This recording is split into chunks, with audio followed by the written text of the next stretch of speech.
urgency by telling you what was going on, and this reinforced it. The only minor point is there's a lot of information on the left-hand side. Some people will stop and read it and stop listening to you. So I might have just put the 5 major bullet points kind of thing. Again, minor in the relative scope of things. I thought this was really good on the who cares, besides the patient. I'm glad the patient was an afterthought because you really don't matter in this situation, right? It's probably number one, the payers. Being a little, trying to be humorous on the Friday afternoon. It's not working too well. But again, these are the 3 main constituents, and you know, between physicians, payers, and hospitals, it's pretty big and compelling people who care. Again, good domain knowledge, good graphics going with it. Having the Hopkins logo, again, it's sort of a nicer way than just printing John Hopkins. Good on the domain knowledge as well, putting the burnt orange in there. Good number here. Okay, again, might be able to turn into a graph. Not too worried about that given how it's written. And then also reinforced with a quote from Frost and Sullivan. We didn't talk much about that, but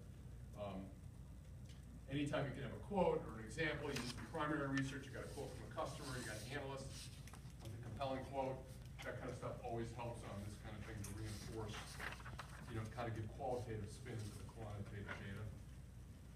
So I didn't actually refer to the quote. Would you recommend that you refer to the No. quote or enough just to have the Depends on the style, you know what I mean? Again, think of it, you got 15 minutes, you got to decide if mentioning something about the quote is worth investing part of the 15 minutes. It's up there. What you really want to be is kind of dripping with credibility, so you don't have to stop and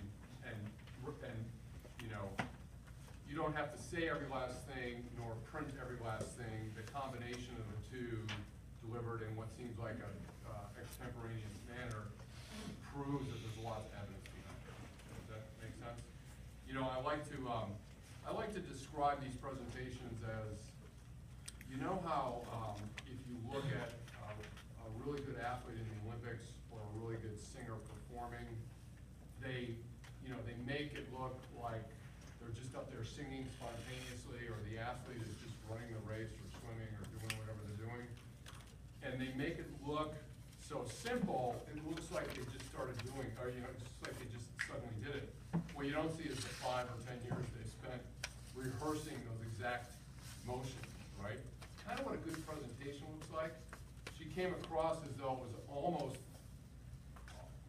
extemporaneous. I mean, it was well rehearsed. You knew she spoke well, but there was a whole bunch of information behind it. So you want to make it look like it's easy to present, even though we know there's a lot of work that went into it. Does that make sense from a style standpoint? And several of these presentations had that feel to them. So there's a lot of substance behind them, and how somebody portrays substance is different depending on your styles. But usually, in my experience, it's command of the data in one form or another. And I'll point to Tiffany. She had really good command of the data. She was reading a card occasionally. That's okay, right? You don't have to get obsessive about it as long as you do whatever's comfortable for you. And part of the reason she was doing that is because we just pulled the presentation. Again, good trend. I might try to turn this into a little more visual. It's a little hard to read the small stuff, but again, that's in the refinement. I love graphs like this. All your graduate school's graphs should go up and to the right. And just work around with whatever the axes are to make sure they happen. And then, up and to the right combined with down and to the right, usually means, hopefully this is, I don't know. Not you. Yeah, not you. You get the idea, right? As long as the numbers trend the way you want them, this number's going up, this number's going down, therefore we'll take over the world. It's kind of the shorthand version of what you're trying to do. Again, more good information, maybe a little small in the font. That's in the minor noise thing. But again, visual representation of something that if it showed up on a table, it'd just be hard to interpret that this big number right here is 85%, right? That number being shown, 85% being shown, that part of a pie chart has immediate impact.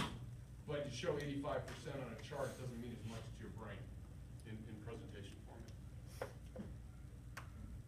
This is all good, good visualization. what the competitors are,